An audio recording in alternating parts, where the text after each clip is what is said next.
Setting you up for your first quiz, we defined what a variable was. You know qualitative versus quantitative, and now you know discrete versus continuous. So there's another versus I'm going to throw out at you. Given a situation, you're going to need to be able to determine, is it an observational study or is it a designed experiment? Is it an observational study or is it a designed experiment? And then we're also going to look, and I'm going to just give you a quick overview of it on my calculator up here. I'm going to show you how we're going to eventually get our calculator to come up with our random samples, proper random samples, which simply means I'm going to show you where to find the random integer function on your calculator. All right, but you'll have tons of time to practice that. You won't need it for the Sunday quiz or anything, but you may need it later on in the class. As you know, again, we're still talking about how we collect data. And data can be obtained from 4 sources. These are the major 4 sources of data collection that are used out there in the real world. I think you all know what a census is. Matter of fact, some of you may recall actually doing the Census 2000, which will be coming up here in, 10 years? Census 2010 will be coming out. That's a nationwide survey that the government, federal government, they want to know how much you make, how many kids you have, all kinds of questions, so then they can post the nationwide results of this is what we think the average salary is in the United States, and this is the average number of kids that we have in the United States, and things like that. Without getting into some details there, what could go wrong with something like that? Oh, definitely. Definitely. Do you think everybody in our country is actually going to fill out that survey? Even not only illegal aliens, but how about those who actually get the survey, tear it in half, and throw it away? How much junk mail do you get during the day? You know what I mean?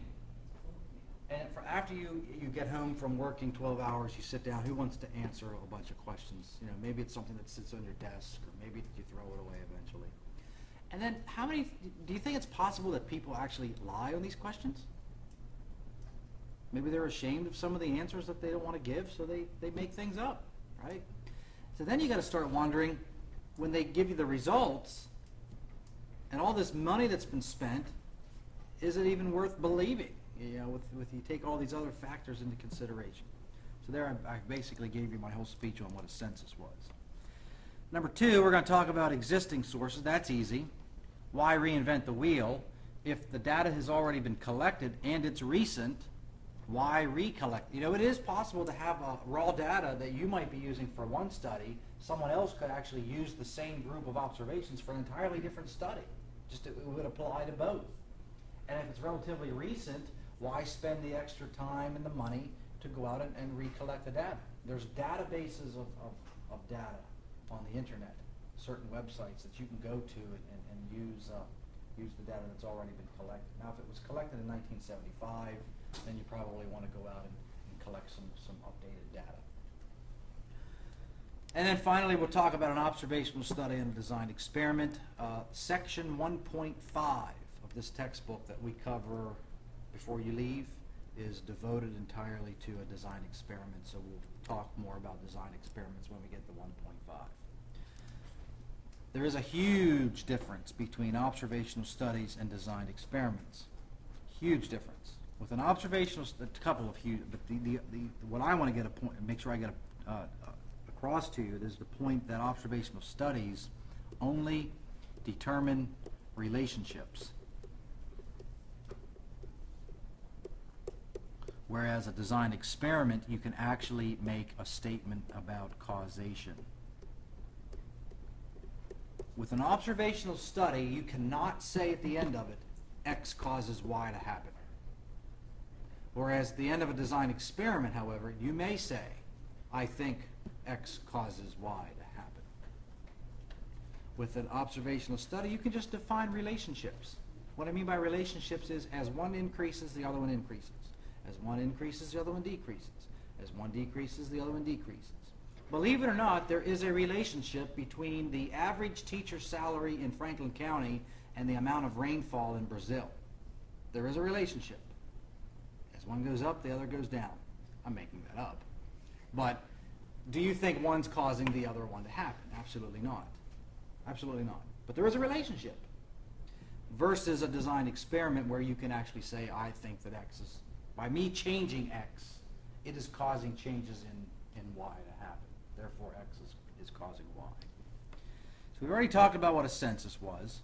Simply, the generic definition of a census is a list of all individuals, every single one in the population, along with certain characteristics of each individual. So our federal government attempts to get a list of everybody in the country along with the characteristics of everybody adults in the country.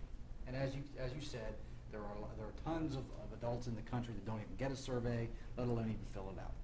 But that's their attempt, to collect that information for everybody in the country. And that's what this paragraph is describing to you. And did you know that in 2000, Census 2000 cost the country didn't cost them a dime, cost us $6 billion, us taxpayers, to actually to have that happen. And I know probably Census 2010, think of it, right? Printing. How many copies of the survey do they got to make? Postage. Both postage to send it out to you, and I think they actually enclose an envelope with prepaid postage that you can send it back. That costs tons of money. So 2010, it's probably going to cost around $8 billion. And you start wondering, is it worth it? Or are there other ways? Possibly, I'm not looking too far ahead, but maybe something like this can be done via the internet. Or do away with the whole postage in the mailings, you know. When they do like that, and somebody wants to use that information or something, do they have to pay for that information? That I don't know, but I think the results of the survey is for public use. You can see the results of this survey on the federal government's website. So it is open to the public. Existing source, we already said, why reinvent the wheel? Other than if the data has been outdated, then you may want to consider recollecting the data. Now, an observational study is a type of or a form of survey sampling. This is the phrase I want you to circle, star, or highlight. One characteristic about an observational study is that there is no attempt to influence the value of the variable of interest. No attempt to influence it by you, the researcher. The value that the variable has already been predetermined by the individual, and you're not trying to change it whatsoever. Let's say you want to do a study on maybe the effects of tobacco products and whether there's a relationship with cancer or something like that. Here's what you're not going to do. You're not going to go out and get a random sample of 100 people, and you're not going to take those 100 people and say, well, I'm going to divide you into two groups, 50 and 50. You are not going to go into this group of people and say, people, you need to smoke. You need to take tobacco products. If you do, fine. If you don't, here you go. And then people over here, you're not going to say, you guys can't take any tobacco products whatsoever. If you do, you need to stop right now. You're not going to do that. Usually a study on tobacco product usage is done by an observational study, a questionnaire. Question 1, do you use tobacco product, yes or no? You've already determined whether you do or not. I'm not going to change whether you do or not. There's no influence by me to make you choose one or the other. You've already done that. Versus had I come in the room and say, you need to take this pill or you need to take this shot of a medication, now I'm influencing you in some way, which is a design experiment, which we'll talk about later on. So there's a huge difference between the two. Observational study, no influence by me or you as researcher on the individuals, versus a design experiment where there is that happen. Okay?